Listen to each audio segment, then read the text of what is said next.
In this video, I'm going over how I troubleshoot computer problems. Now, why am I making this video? Well, that's because a lot of new users, when they switch to Linux, they tend to rely on the person that converted them over as their only support channel, which I can understand why a new user would do this. And this is evidenced by the many comments I have gotten over the years asking for help on tutorial videos. Now, to be clear, there's nothing wrong with that. In fact, that's actually one of the reasons why I allow comments on my videos. And it also really helps the channel. In fact, offering support in comments is actually, fun fact, how I have gained a lot of my subscribers. But if you're getting to the point in your Linux journey where you're needing a lot of help and support, then I would say that this is the point in your Linux journey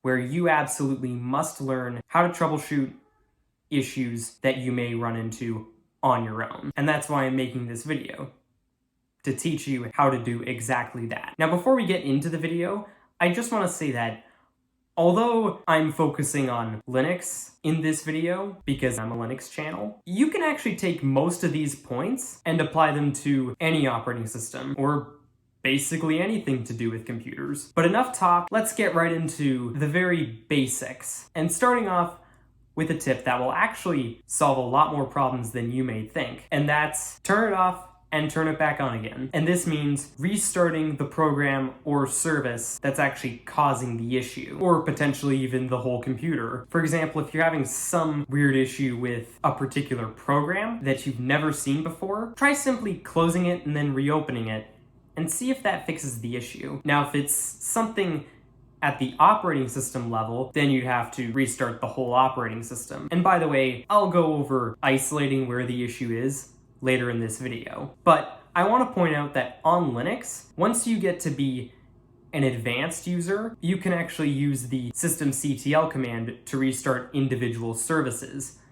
Like, for example, if you're having issues related to Wi-Fi and networking on Linux, and specifically Linux desktop, you can just open up a terminal and type, for example, sudo systemctl restart network manager, since network manager is what manages your network connections on Linux desktop. And if your distribution doesn't have the systemctl command because it doesn't use systemd, which most Linux distributions nowadays do, but in case yours doesn't, you can also do, for example, in the case of network manager, sudo service network manager restart. Just keep in mind that in that case, with the service command, unlike with the systemctl command, you have to put restart after the service name. Whereas with the systemctl command, you'd put restart before the service name. But anyway, now I'm starting to go off into a tangent, so let's move right along to a second basic troubleshooting tip, which will go a long way where the old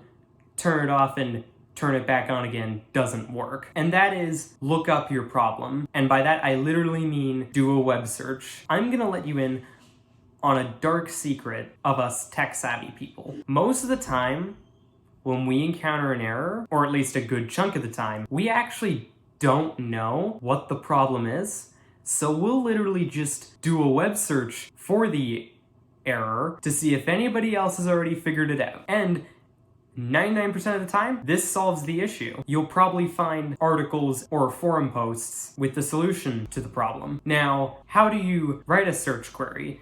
Because crafting a good search query is kind of an art, but I'll let you know what I do. If you get some kind of error message, just copy and paste the error message, and at the end put in the program or operating system that's giving you the error. Or if you need to get a little bit more descriptive, you could put in error message plus a few keywords to briefly describe what you were doing when you got this error, like when doing whatever, and then the program or operating system that you're getting the error with. Now, if there's no error message, then you put in a very brief description of your problem and then the program or operating system that you're experiencing the issue with. Odds are you'll find some forum post where some other person has had the exact same issue as you, and odds are that forum post is going to have a solution. Or even better, you might even find an article that describes how to solve this issue. And sometimes, depending on the nature of the problem, you may actually get multiple solutions.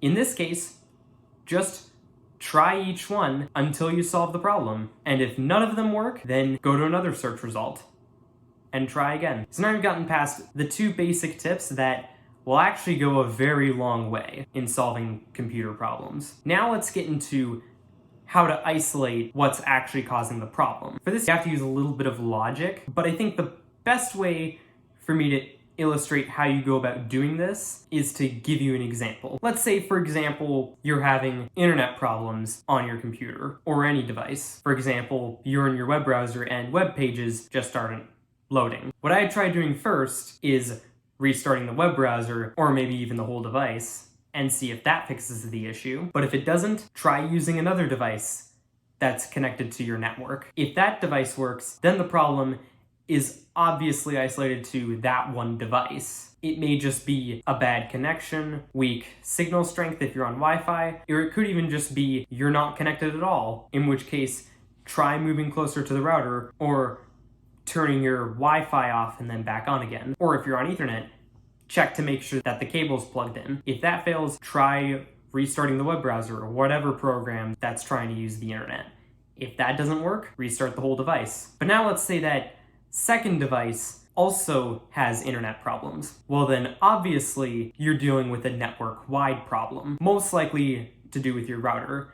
In that case, try restarting your router. If that doesn't work, try restarting your modem if it's a separate unit. If that doesn't work, then maybe your ISP's internet service is down. To confirm that this is the case, you can call up your ISP or ask neighbors that are also with that ISP if they're having internet issues. And the lights on your modem and router can also give you a clue of this. Now, I know that's just one example, but you can take that same logic and apply it to pretty much any computer problem. And as you use this and the 2 basic tips that I mentioned more and more, then you'll learn solutions for various problems and get more efficient at solving computer problems that you've never seen before. And if you can't solve the problem, using that tip of isolating the problem that I just mentioned will actually really help to narrow it down when you go to ask someone else who's more knowledgeable for help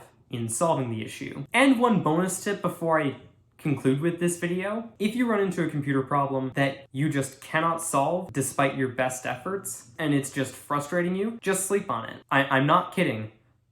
I've had it before where I've run into issues and I've tried many possible solutions, but none of them worked. But then when I wake up the next morning, I come up with a solution that I haven't thought of, and that solves the issue. But anyway, those are the 4 general tips that I use to troubleshoot computer problems. So thanks for watching. If you liked this video and found it was helpful, hit the like button, share it with your friends, subscribe to the channel, and leave a comment.